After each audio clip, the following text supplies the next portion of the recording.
Hi YouTube, it's Ravenna, and I'm going to do the Kandi tag part 1, which is the questions, and that's my that's my desktop with opalescence on it. I freaking love her. She's so mean. So I just wanted to go ahead and answer these questions as a part 1 of the Kandi tag, and then I will get to the part 2 of the tag, which is the Kandi tour, the Kandi supply tour, at a later date. So these are the questions. The first one is, when and why did you start making candy? And I believe I was in 9th or 10th grade, probably 10th, and that would be like, what, 15 or 16 years old, which is a long time ago, because I'm 23 now. But my friend Jessica was really starting to get into like cyber industrial music, and she really found out about it first, and then I saw her starting to make all these awesome bracelets, and she showed me where she bought her stuff and what she bought, and I really got into it for a long time. And then I just kind of, you know, life started happening, and I met my husband, and I got married, and I kind of fell out of it for a while. But this past year, I've really gotten back into it, so I'm really dedicated to it right now, because I really love candy, and it makes me very happy. It's something that, you know, a way that I can express myself, and it makes me happy to trade with people and to give candy out. So yeah, I've been making candy on and off for several years now, and so the second question is, how do you feel about the idea that you can only call it candy if you rave? I think it's ridiculous, actually, because, I mean, what else are you going to call it?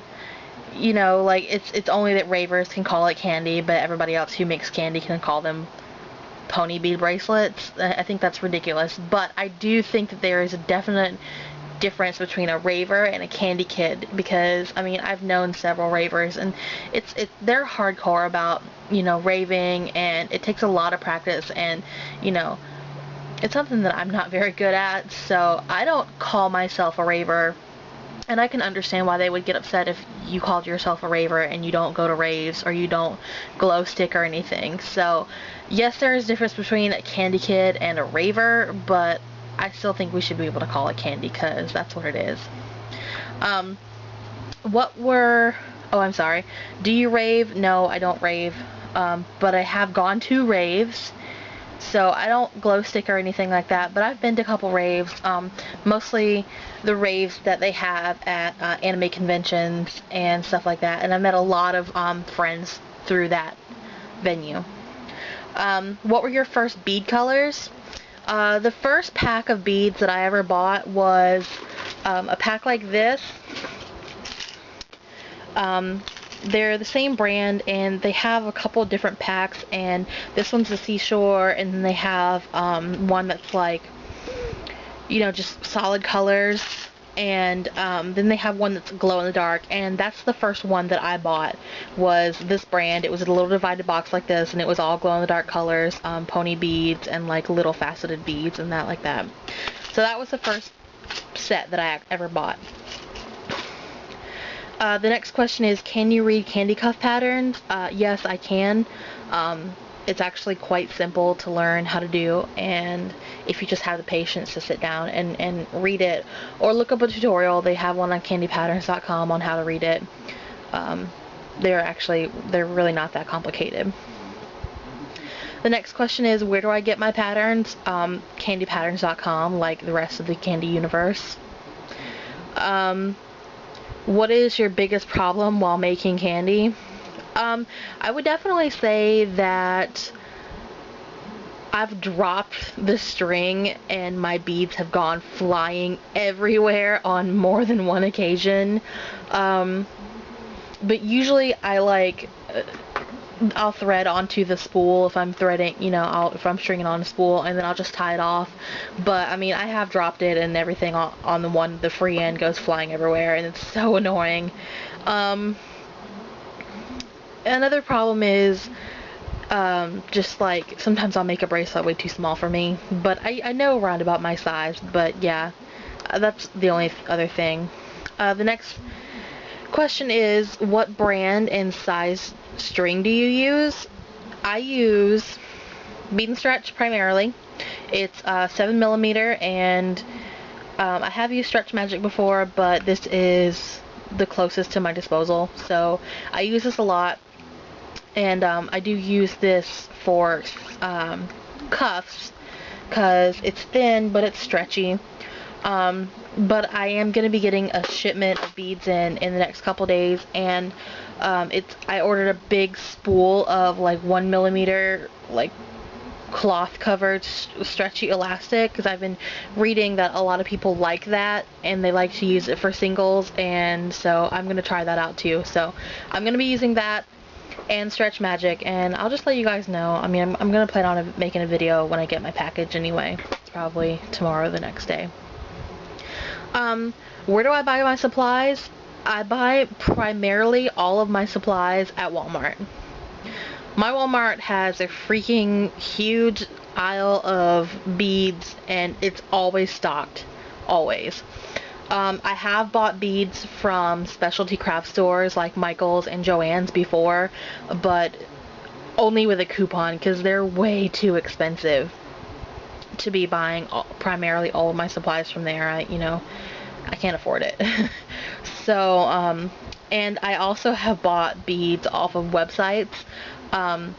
Primabead.com is the website where I got that giant 5-pound box of mixed beads. And I've also recently ordered a package of beads from a website called ssww.com. Fluff referred to it in one of her videos, and I went and checked it out, and they sell wholesale beads and pony beads and stretch cord, and I bought from there. So I can't wait to get my package, and I'll definitely send her a note letting her know, like how I like it and everything. But it's definitely cheaper to buy in bulk online. I mean, if you're serious about making candy and it's your passion, it's your addiction, then you're going to be saving yourself a lot of money to buy in bulk. So mostly Walmart, but I do buy offline sometimes. And the next question is, what bead color do you think is essential? Definitely black and white are essential, and a lot of people like glow, so I would say black and white and all the glow colors, because everybody likes glow. How often do you update your supplies or buy more? I buy them when I have the money, and depending on how much money I can spend is what I can buy. Like, I mean, the other day I found $40 on the ground, so I went out and bought a whole bunch of stuff, and I need to restock anyway, but usually it's on a pay week whenever I buy supplies. So what's your favorite candy pieces that you've made and why? I have to say that I have a lot of singles that I've made that I really like and I wear on a daily basis. Also, the little heart-shaped lock necklace that I showed you guys that I made recently in my previous video. I love that thing. I've been wearing that thing every day. Also, the My Little Pony 3 cuffs that I've been making recently. I'm going to be making the whole series of them, a whole set of them, so keep posted. And I've been working on this. It's not finished yet, but I wanted to give you guys a little sneak peek. This giant monstrosity is going to be a Hello Kitty epic, and it's all black and white and yellow and pink and glitter and glow in the dark, and it's huge. You guys can see that it's giant, and I've been collecting a lot of stuff to put on it. It's gonna have this huge Hello Kitty head on it that I found, and some hearts and some other cute things. So this is gonna be freaking amazing when I finish it.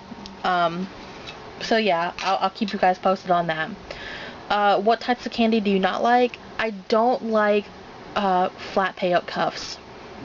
I mean, I think they're cool, but they just don't fit me right. I guess I have a short wrist. They just don't fit me right. And I don't like ladders because they use up so much string. You use up at least twice or 3 times the amount of string that you would buy, or that you would use in just a regular cuff, I guess. But it's a lot of string. Do I have any advice or tips?